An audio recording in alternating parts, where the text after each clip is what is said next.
access to, you know, the full rosters of everyone working at the NSA, the entire intelligence community, and undercover assets all around the world, the locations of every station we have, what their missions are, and so forth. But I, sitting at my desk, certainly have the authorities to wiretap anyone, from you or your accountant to a federal judge to even the president if I had a personal email.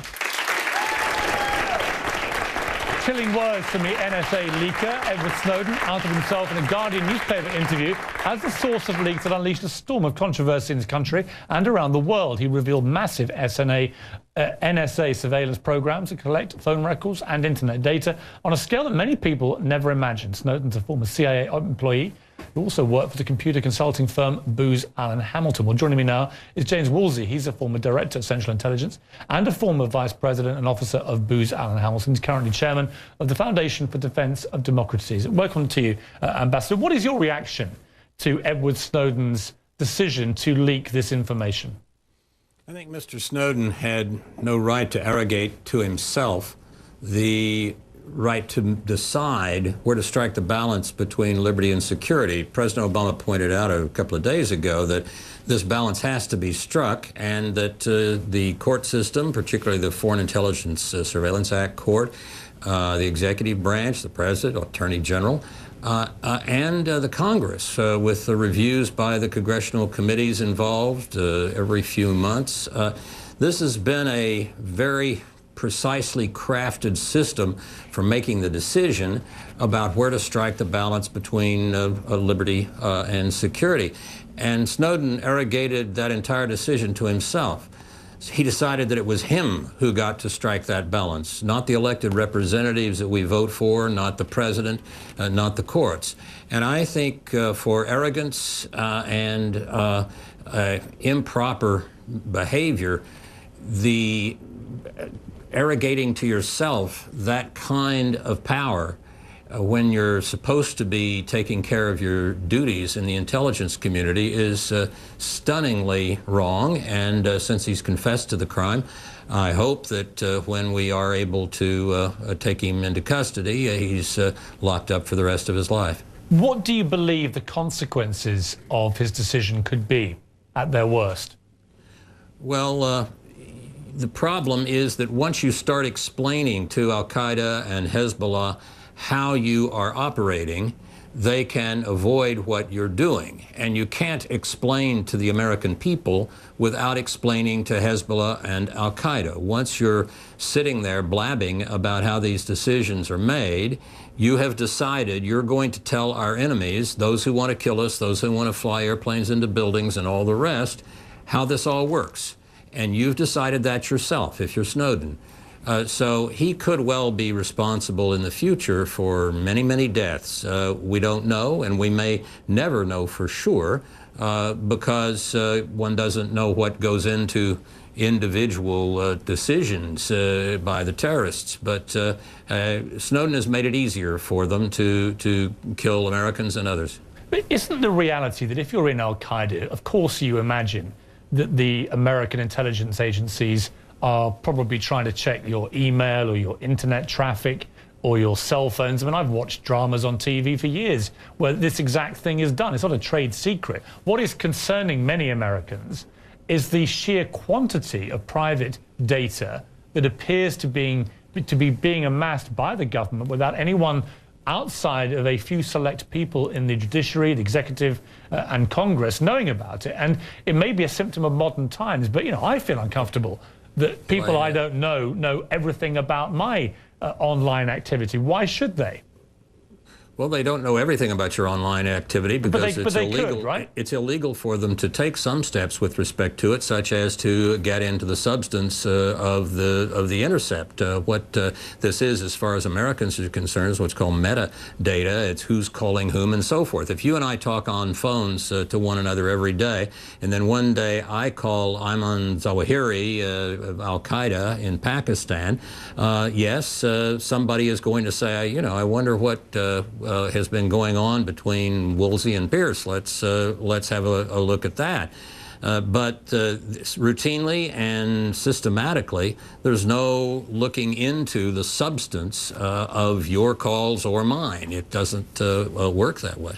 Ambassador, just hold there for one moment. I want to bring in now a man who says that Edward Snowden has done, and I quote, a great service to the American people by exposing the truth about what our government's doing in secret. Ron Paul is a former congressman and former presidential candidate. He's now chairman of the Campaign for Liberty. Ron Paul, thank you for joining me. You are a supporter of Edward Snowden and his actions. Why? Well, from what I hear and what he's done, I mean, he's done a great service because he's telling the truth, and this is what we are starved for. The American people are starved for the truth. And when you have a dictatorship or an authoritarian government, truth becomes treasonous. And this is what they do. If you are a whistleblower, or if you're trying to tell the American people that our country is destroying our rule of law and destroying our Constitution, they turn it on and they say, oh, you're committing treason. So this is a big problem. And to expect any changes without an announcement like this, things keep getting worse. They've gotten worse steadily for the past 10 years. So essentially there is no Fourth Amendment anymore. And for somebody to tell the American people the truth is a heroic effort. And he knows that it's very risky. He knows he's committing, civil disobedience, and he knows that he could get punished. But he believes, very sincerely, I'm sure, I've never met the man, but he believes very seriously that what our government is doing to us is so serious that somebody has to speak out. And I think the large majority of American people are sick and tired of hearing how many people are having surveillance on them, whether it's their phones, their internet, and email, and everything else. Matter of fact, I think the president ought to send them a thank you letter, because the president ran on transparency, and we're getting a lot of transparency now. So and finally, we're getting the president to fulfill his promise about transparency. So that's pretty exciting for me, because I believe in transparency. But we have our government turned on its head. The government is supposed to be open, and we're supposed to have our privacy. But we don't have any privacy, and the government's totally secret. And then they combine this with what they do with the IRS. Maybe that's how they line up their targets in the IRS.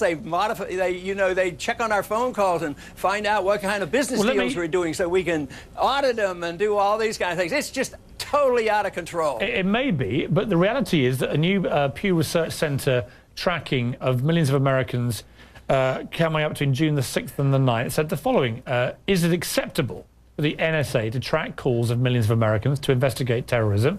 Acceptable 56%, not acceptable 41%. So the significant majority of Americans appear to be in favor of this.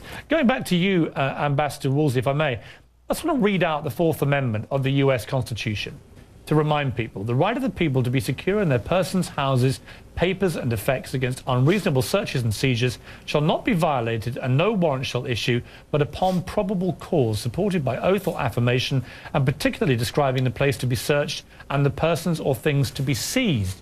Now, I just don't see how you can say that what is going on here in complete secrecy from 99% of the people it's being done to lives up to the Fourth Amendment of the US Constitution.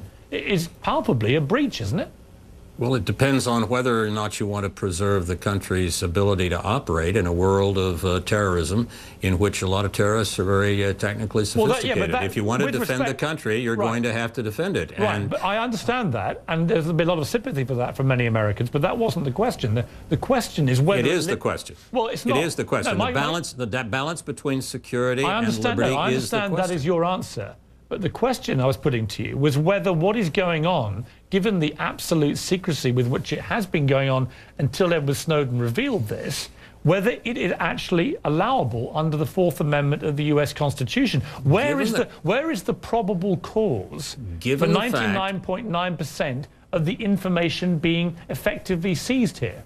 Given the fact that this system was put together by the people's elected representatives, that it's been upheld by the courts, that it's monitored by the Foreign Intelligence Surveillance Court, that it's monitored by Attorney General and officials in the executive branch every 90 days. It was one of these 90-day reports that was leaked, and that it is systematically supported by people like the chairman of the Senate Intelligence Committee, Senator Feinstein, I think you would have to say that the government on this subject has done a reasonable job of balancing these two very important interests. If you try to look at liberty without considering security at all, you're putting on blinders. You can't answer the question, just as you couldn't answer it if you just talked about security and not about liberty. They both have to be considered, and you appears not to want to consider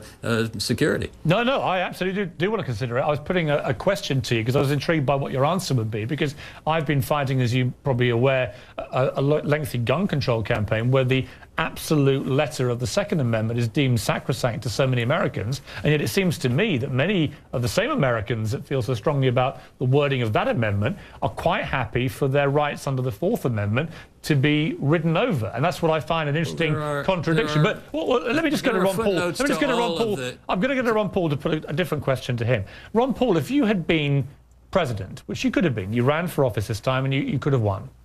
If you had been president, are you in all seriousness telling me that you would have stopped all of this tracking of data in the way that the NSA has been doing it?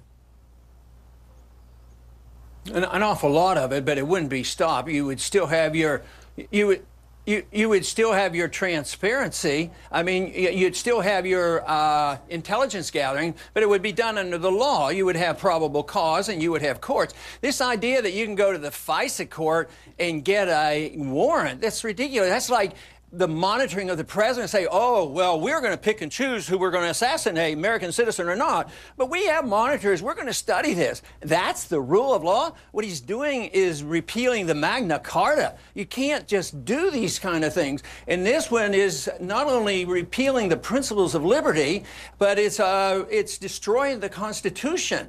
So my question should be to all of you who defend this nonsense is, what should the penalty be for the people who destroy the Constitution? They're always worried about how they're going to destroy the American citizens who tell the truth to let us know what's going on. But we ask the question, what is the penalty for the people who deliberately destroy the Constitution and rationalize and say, oh, we have to do it for security? Well, you know what Franklin said about that. You end up losing, you lose your security and you lose your freedoms too. So I think we've embarked on a very, very dangerous course. The American people are with us on this. It's totally out of control. And I would say if you're confused about what we should do, just read the Constitution. What's wrong with that? Well, you know, that gives a pretty good guidelines. If you don't like it, get people to repeal it and change the Constitution, but not just to deny it. I mean, we go to war without a declaration. We totally ignore the Constitution. That is what our problem is today. We have no rule of law, and people say, well, just let secret courts do this, and the government's to know everything, and the American people are to have no privacy.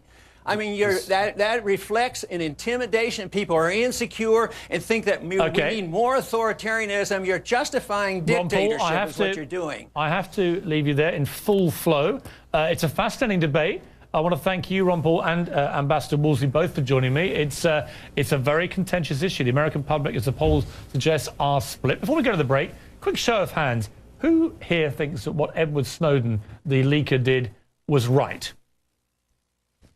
A few hands. And who thinks absolutely what he did was wrong?